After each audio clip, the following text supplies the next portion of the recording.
Hello student, MCQ chapter number 3 electrochemistry. आगे का जो लेक्चर था उसमें 10 एमसीक्यू शायद हमने सॉल्व किए हैं। अब आज हम दूसरे जो भी रिलेटेड क्वेश्चन से पार्ट 1 और पार्ट 2 के वो आगे बढ़ रहे हैं।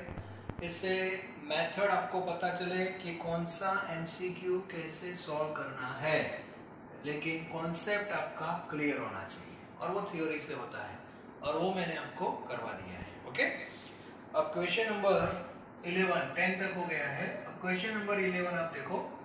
क्वेश्चन नंबर जो 11 है उसमें इलेक्ट्रोलिटिक सेल है और इलेक्ट्रोलिटिक सेल जो है उसमें हमने एक सॉल्यूशन फिलअप किया है, that is 2 molar NiNO3 twice having volume 0.5 liter. Okay, then here anode, cathode, like this battery पूरा सेल ही है मतलब। और उसमें जो Ni है, निकल है, वो किस फॉर्म में होगा? Ni2+ फॉर्म में होगा। ये क्लियर होना चाहिए। ओके, सबसे पहले करंट कितना पास किया वो भी मेंशन किया है, 9.65 एम्पियर इतना करंट पास किया है। टाइम भी आपको दिया है, that is for 3 hours. Okay, question क्या है कि इलेक्ट्रोलिसिस के बाद, after electrolysis, remaining concentration of this solution वो हमें फाइंड करना है। Remaining concentration after electrolysis. Before तो आपको दिया ही है, बिफोर कितना दिया है? 2 मोलारिटी।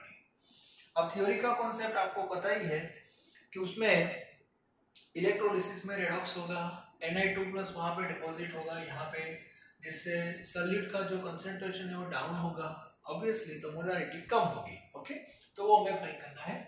तो उसके लिए यहाँ पे कितना Ni डिपॉजिट होता है वो पहले पता होना चाहिए। And for that first of all find out amount of electricity. So Q is equal to IT that is in terms of coulomb. तो उसको फैराडे में कन्वर्ट करने के लिए हम 96500 से डिवाइड कर देंगे। सो 9.65 3 जो है वो आवर में है, तो उसको सेकंड में कन्वर्ट कर दो और फैराडेज कांस्टेंट है 96500। तो आपका ये जो आंसर आएगा वो फैराडे में आएगा। ओके, चेक करो, all of you check the answer of Faraday. Faraday में आंसर क्या आ रहा है चेक करो। 9.65 into 3 into 36 divide by 96500, so 1.08. It means 1.08 Faraday हमने पास कर दिया। ओके, और इतना फैराडे पास करने के बाद यहाँ पे रिडक्शन हो रहा है, हमें Ni2+ में इंटरेस्ट है। तो by this reaction nickel deposited on cathode. So we have one relation, stoichiometry. If you pass 2 Faraday, then 1 mole Ni deposited. Okay, now actually we have to pass 1.08 Faraday, and for that how much amount of nickel deposited? So 1.08 divided by 2, it means 0.54. So 0.54 moles of Ni deposited, मतलब इतने मोल यहाँ पे deposit हुए 0.54। अब हमें remaining find करना है, तो इनिशियल मोल आपको पता होना है। सर 2 है वो मोलारिटी है, मोल नहीं।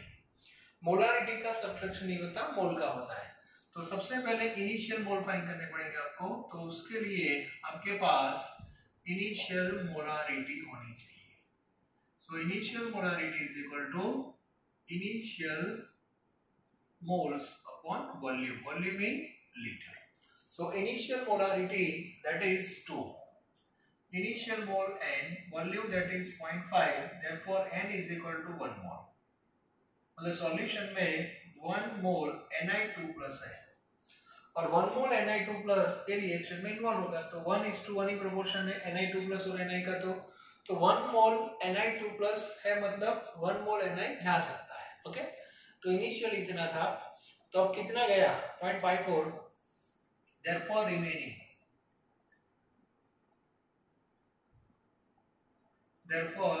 remaining मोल, तो 1 में से 0.54 तो चला गया, सो 0.54 चला गया, तो रिमेनिंग मोल कितना आएगा? 0.46 मोल।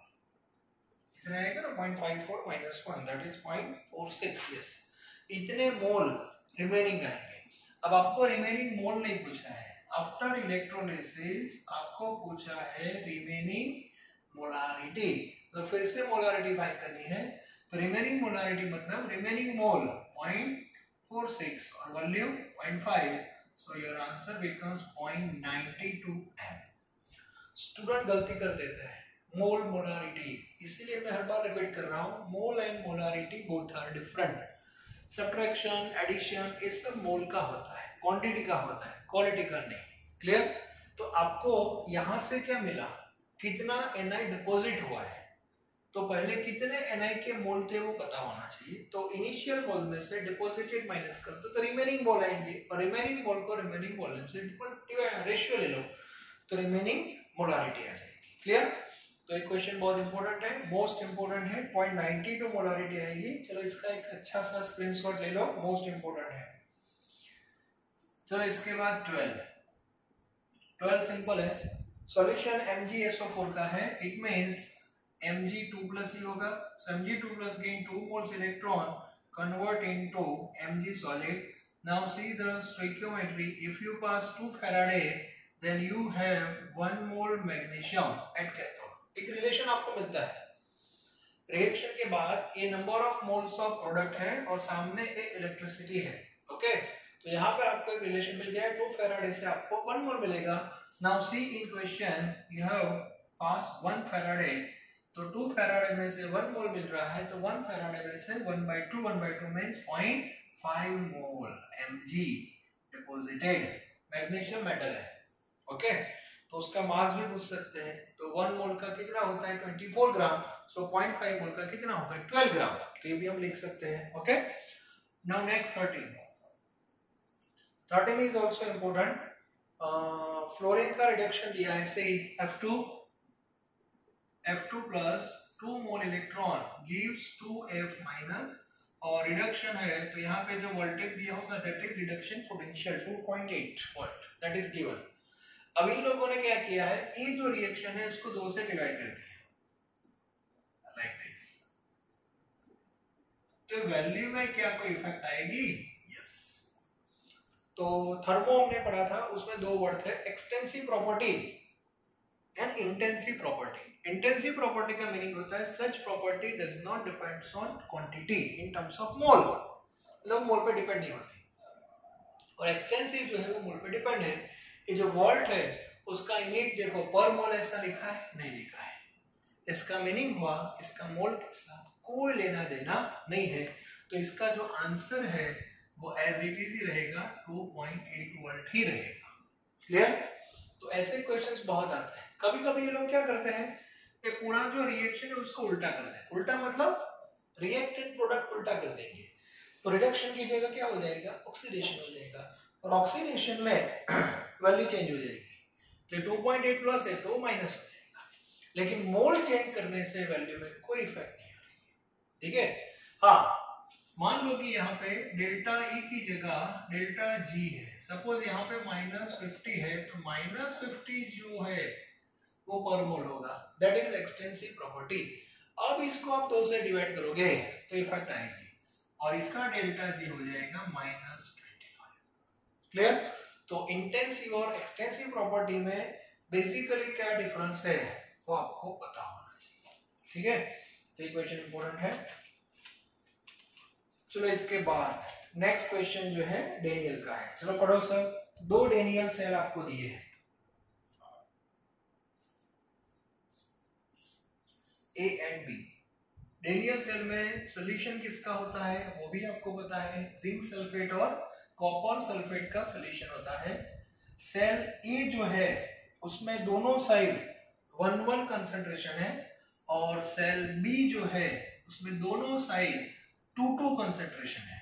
ओके, 1-1 वाले का सेल पोटेंशियल E1 है और 2-2 वाले का सेल पोटेंशियल E2 है। So what is the relation between E1 and E2? Question number 14। दो सेल है A एंड B ऐसे, यहाँ पे 1 मोलर 1 मोलर, यहाँ पे 2 मोलर 2 मोलर, इसका सेल पोटेंशियल E1 है और इसका E2 है। और डेनियल में आपको पता है जिंक सल्फेट और कॉपर सल्फेट होता है। तो इंफॉर्मेशन कहां से मिलेगी, तो नर्स्ट इक्वेशन लिखो, E is equal to E0 minus 0.059 by n। Daniell में क्या था पता है आपको, यहाँ पे Zn2 प्लस था और नीचे Cu प्लस 2, और दोनों का कोफिशिएंट रेडॉक्स में आपको पता है 1 था, तो यहाँ पावर 1 ही आएगा। अब मुझे बताओ, पहले सेल ए की बात करते हैं। सेल ए में दोनों 1 1 है, बोले तो स्टैंडर्ड ही हो, फिर भी ट्राई करते हैं। चलो यहाँ पे लिखो 1 और यहाँ पे लिखो 1, 1 1 क्या हो जाएगा, कट हो जाएगा। log 1 0 हो जाएगा। इसका मीनिंग हुआ E इज इक्वल टू क्या होगा, E0, that is equal to E1। Okay, चलो 1.10 आएगा। बी सेल में 2 2 लिखा है। अब मुझे बताओ क्या फर्क पड़ेगा, यहाँ पे 1 1 हो, यहाँ 2 2 है, दोनों भी कट ही हो जाएंगे, तो log 1 0 ही हो जाएगा। तो बी सेल के लिए भी E is equal to E0 ही आएगा, that is equal to E2। तो ये दोनों सेम हो गए, particular for Daniell cell, not for all. सब में ऐसा नहीं होगा, ये भी क्लियर होना चाहिए, इसीलिए क्वेश्चन में स्पेसिफाई किया है डेनियल। क्लियर? तो आंसर आपका आएगा E1 is equal to E2। फिर आप लोग सर ऐसा दूसरे में क्यों नहीं आएगा, एक सिंपल मैं आपको एग्जांपल ले रहा हूं। मान लो कि यहाँ पे Zn प्लस 2 है और यहाँ पे Ag प्लस है। चलो, तो आपका इक्वेशन कैसा बनेगा बताओ मुझे। तो आपका इक्वेशन ऐसा बनेगा, Zn प्लस 2 और नीचे Ag प्लस का स्क्वायर बनेगा। क्लियर? रेडॉक्स में 2 से मल्टीप्लाई करना पड़ेगा। अब मुझे बताओ, जब 1 1 आप लोगे तो यहाँ पे 1 upon 1 का स्क्वायर तो 1 ही होगा, तो ये दोनों कट हो जाएंगे। तो log 1 0, तो E is equal to E0 is equal to E1 आएगा। लेकिन जब आप 2 2 लोगे तो यहाँ पे Zn2 प्लस का तो 2 रहेगा, Ag प्लस का 2 मतलब उसका स्क्वायर हो जाएगा, दैट इज 4। तो यहाँ पे 1/2 हो जाएगा, और 1/2 हो जाएगा तो कैंसिल नहीं होगा, तो E2 की वैल्यू और E1 की वैल्यू से नहीं होगी। ये कॉन्सेप्ट क्लियर होना चाहिए, ठीक है? इसीलिए ये जो पावर लिखते हैं वो पावर का बहुत बड़ा रोल है, और इसीलिए जब भी आप नॉन इक्वेशन लिखते हो तो पहले आपके पास रेडॉक्स होना चाहिए, बैलेंस रेडॉक्स। और एक बार ये चेक कर लेना, ऊपर और नीचे बैलेंस ही सेम होनी। मान लो कि आप एक गलती से भूल गए तो रॉन्ग हो गया, क्यों? ऊपर +2 है, नीचे +1 है, तो वहां से आपको इंडिकेशन मिल रहा है कि यहाँ पे हमारी गलती है। उसके बाद क्वेश्चन नंबर 15 जो है उसमें ये भी इंटरेस्टिंग क्वेश्चन है। 2 वेसल है, both contain sulphuric acid. Sulphuric acid means 2H plus and SO4 minus 2. Okay, in the first vessel we have to put metal A, in the second vessel we have to put metal B, and question is which metal gives hydrogen gas, मतलब कहां पे redox होगा और कहां पे नहीं होगा। तो सबसे पहले देखो, रिडक्शन पोटेंशियल लिख देते, दोनों में 2H प्लस है, तो दोनों में मुझे बताओ हाइड्रोजन का रिडक्शन पोटेंशियल क्या होगा, that is fix 0 standard ECS, ये सबको पता है। चलो, तो दोनों में H+ का तो 0 है। अब दोनों में A और B का दिया है। Now tell me reduction potential of A, that is given, reduction potential of A that is -0.76, okay, and what about B, like this, ऐसा लिखना है, +0.80। Now predict where redox occur और नॉट। तो सबसे पहले यहाँ चेक करते हैं। चलो, 2H प्लस का रिडक्शन पोटेंशियल 0 है और A का देखो नेगेटिव में है, so which one is more, H plus. It means H plus gain electron from metal A, so 2H plus gain 2 mole electron and convert into H2 gas, तो यहाँ से H2 gas निकलेगा। Clear? और बोले reduction हुआ, और A का क्या होगा, ऑक्सीडेशन। सो A सपोज जो है वो 2 इलेक्ट्रॉन लूज कर देगा, लाइक दिस। तो A का ऑक्सीडेशन होगा और H प्लस का रिडक्शन होगा, तो यहाँ से आपको हाइड्रोजन गैस मिलेगा, like this. Now see here, H plus का 0 है और B का 0.80 है, तो which one is more, B। तो इसका मीनिंग हुआ 2H प्लस को B इलेक्ट्रॉन नहीं दे सकता, मतलब इसमें रेडॉक्स होगा ही नहीं, तो इसमें आपको हाइड्रोजन गैस नहीं मिलेगा। क्लियर? 0.80 किसका है पता है, सिल्वर का है, सिल्वर पॉजिटिव में होता है। तो इसका मीनिंग क्या हुआ? सिल्वर, गोल्ड, कॉपर, इस सबका रिडक्शन पोटेंशियल पॉजिटिव है, तो जीरो से क्या होगा? ज्यादा ही होगा। तो जीरो से ज्यादा है मतलब ऐसे मेटल H+ के साथ रिएक्ट नहीं करेगी। इसीलिए हम नॉर्मली बोलते हैं कि एसिड है, उसके अंदर गोल्ड की रिंग यदि गिर गई, सिल्वर की गिर गई, प्लेटिनम है, कॉपर की गिर गई, तो टेंशन लेने की कोई जरूरत नहीं है। No redox take place, gold की रिंग एज इट इज आपको मिलेगी। लेकिन हाँ, जिंक की रिंग है, जिंक नेगेटिव रिडक्शन पोटेंशियल, इस कंडीशन में रेडॉक्स होगा और जिंक है वो पूरा डिसॉल्व हो जाएगा एसिड में। So some metal dissolve in acid while some metal do not dissolve in acid। तो कौन सी मेटल एसिड में डिसॉल्व होगी?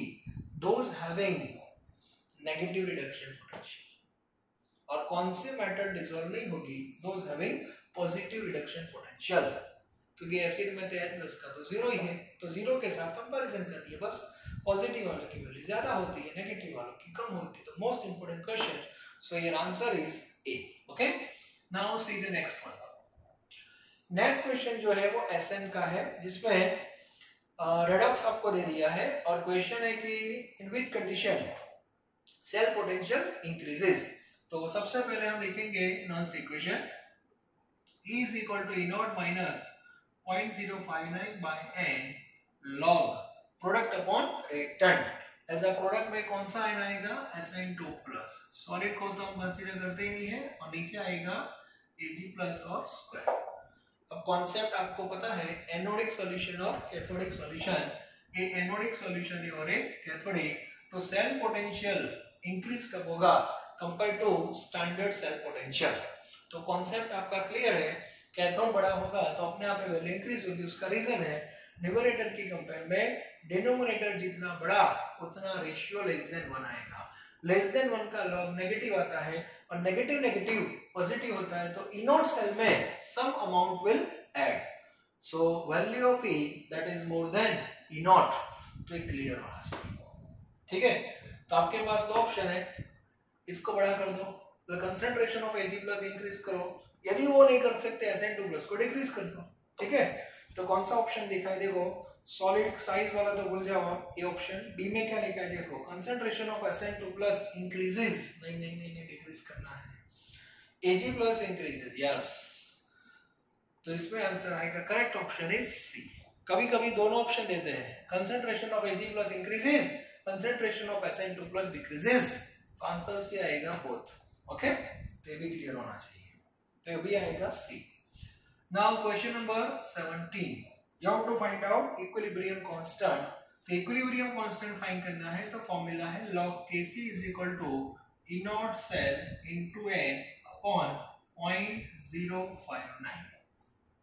okay, so E0 cell that is given 0.295, n is given to 0.059, so answer is 10। तो मैंने आपको बताया इसमें anti log की जरूरत नहीं, क्योंकि log Kc 10 ही आ गया। मैंने आगे आपको बताया था log Kc is equal to 5 आ रहा है, तो Kc क्या हो जाएगा 10 to the power 5। No need of log table, okay, क्योंकि पॉइंट के बाद कुछ है ही नहीं, ऐसा है, तो पॉइंट के बाद कुछ है नहीं, मतलब इसको निकाल दो तो डायरेक्ट आंसर हो जाएगा Kc is equal to 10 to the power 10। क्योंकि मैंने आपको बताया था लॉग जब सामने जाएगा तो सामने जितने भी टर्म्स होते हैं वो 10 के पावर में चले जाएंगे, तो सामने 10 ही है तो 10 10 के पावर में जाएगा, सिंपल। तो आपका जो आंसर है वो 10:10 वाला आएगा, मतलब सी ऑप्शन आएगा। तो 17 जो है उसमें सी आंसर आएगा। Clear? Okay, now last three में बहुत बार रिपीट कर रहा हूं, क्योंकि ऐसे क्वेश्चंस नॉर्मली जेडब्ल्यू में भी आते हैं, गुजकेट में भी आते हैं, एमसीक्यू में, बोर्ड में भी आते हैं। मतलब कॉन्सेप्ट तो मैंने आगे बताया है, फिर भी एक बार रिपीट कर रहा हूं। ओके, 3 क्वेश्चन है, एक रिडक्शन, 2 रिडक्शन के हैं और एक ऑक्सीडेशन का है। चलो एक बार देख लो। You have to find out number of electron और electricity whatever. Okay, so question is you have to convert FeO into Fe2O3 and for this conversion you have to find out amount of electricity either in terms of mole electron, Faraday or in terms of Coulomb. तो सबसे पहले ऐसे question में क्या करते हैं, तो जो मेन एटम होता है लाइक Fe, तो उसका ऑक्सीडेशन स्टेट लिखते हैं जिससे पता चले कि ऑक्सीडेशन है कि रिडक्शन है, और उसके लिए सिंगल Fe का लिखते हैं पहले। तो यहाँ पे Fe का हो जाएगा +2 और यहाँ पे 3 2 6/2 तो यहाँ पे हो जाएगा +3। सो 2 से 3 मतलब ए रिएक्शन हो गया आपका ऑक्सीडेशन। क्लियर? और ऑक्सीडेशन मतलब यहाँ पे आपको x इलेक्ट्रॉन लिखने हैं। क्लियर? अब x कितना आएगा तो उसके लिए पहले Fe का बैलेंस करना पड़ेगा। तो Fe यहाँ पे 2 है और यहाँ पे तो 1 ही है, तो इसको यहाँ पे 2 से मल्टीप्लाई करना पड़ेगा। क्लियर? तो अपने यहाँ पे 2 Fe की बात हो गई और 2 Fe का स्टेट फिर से लिखना पड़ेगा। यहाँ पे हो जाएगा +4, यहाँ पे हो जाएगा +6। सो 4 to 6 का डिफरेंस कितना आ रहा है, 2 मोल्स इलेक्ट्रॉन। तो यहाँ पे जो x है वहां पे आपको 2 लिखना है, और ये 2 मोल इलेक्ट्रॉन है। 2 मोल इलेक्ट्रॉन का मीनिंग हो जाएगा 2 Faraday. So 2 Faraday that is released okay from 2 mole FeO। तो ये जो आपका जो आंसर आया वो रिएक्टेंट के बेस पे सोचना है। तो रिएक्टेंट आपका 2 मोल हो गया और क्वेश्चन में क्या पूछा है बताओ, 1 मोल है। तो ये 2 फैराडे जो आंसर आया वो 2 मोल का है। तो 1 मोल का कितना हो जाएगा, तो इसको 2 से क्या कर दो, डिवाइड कर दो, तो अपने आप ही 1 फैराडे हो जाएगा। तो आंसर आएगा 1 फैराडे, गलती से 2 फैराडे मत लिखना। Okay, now next question, MnO4 minus. अब MnO4 को कन्वर्ट करना है Mn2+ में। Okay, so main atom Mn, so first of all balance, so here +7 here +2। तो 7 से 2 मतलब कौन सा हो गया, रिडक्शन हो गया। तो इलेक्ट्रॉन आपको यहाँ पे लिखने हैं x इलेक्ट्रॉन। ओके, चलो अब बैलेंस करते हैं। तो Mn दोनों साइड 1 1 ही है, तो यहाँ पे बैलेंस किया था, यहाँ पे बैलेंस की कोई जरूरत नहीं है। So you have to take direct difference, 7 - 2 that is 5। तो यहाँ पे आएगा 5 electron. 5 electron means 5 4 Faraday. 5 Faraday means 5 into 96500 coulomb, and this much amount of electricity required for 1 mole MnO4 minus। 1 mole MnO4 minus। Question में देखो 1 मोल ही है, yes sir. Sometimes 2 mole MnO4 minus is given। तो यहाँ तो लिखना तो 1 मोल के base पे आंसर लाओ पहले, बाद में बैलेंस में कुछ इधर-उधर हो गया तो बात अलग है। जैसे यहाँ पे हो गया था, लिखा था 1 मोल लेकिन हो गया 2 मोल, तो कोई बात नहीं, बाद में 1 मोल में आ जाओ ना, क्या फर्क पड़ता है। ठीक है, तो यहाँ पे 5 into 96500 आप चेक कर लेना। और लास्ट क्वेश्चन जो है वो Cr2O7 का है, वो भी इंपॉर्टेंट क्वेश्चन है। Cr2O7 -2 convert into Cr+3। Now main atom is chromium. तो सबसे पहले क्रोमियम का स्टेट लिखो, सिंगल क्रोमियम का। यहाँ पे +6 आएगा, यहाँ पे +3, 6 to 3 और रिडक्शन, तो यहाँ पे x इलेक्ट्रॉन आएंगे। नाउ बैलेंस करना पड़ेगा। अब इस बार क्रोमियम का बैलेंस उस साइड करना पड़ेगा। अब यहाँ पे 2 Cr के, लेकिन ये तो 1 मोल ही रहेगा। ओके, अब 2 Cr का लिखो +12, यहाँ पे +6, डिफरेंस 6 का हो गया, तो यहाँ पे 6 और 6 मोल इलेक्ट्रॉन में 6 फैराडे। 6 फैराडे में 6 into 96500 coulomb amount of electricity required for 1 mole Cr2O7 - 2। तो 1 मोल का आंसर है। एक क्वेश्चन 2 या 3 बार आ चुका है, एक बार 1 मोल के लिए आया, एक बार 1.5 के लिए आया, एक बार 2.5 के लिए आया। तो 1 मोल का कितना है, 6 फैराडे। तो 2 मोल का कितना होगा, 12 फैराडे। 1.5 का 9 फैराडे, 2.5 का 15 फैराडे।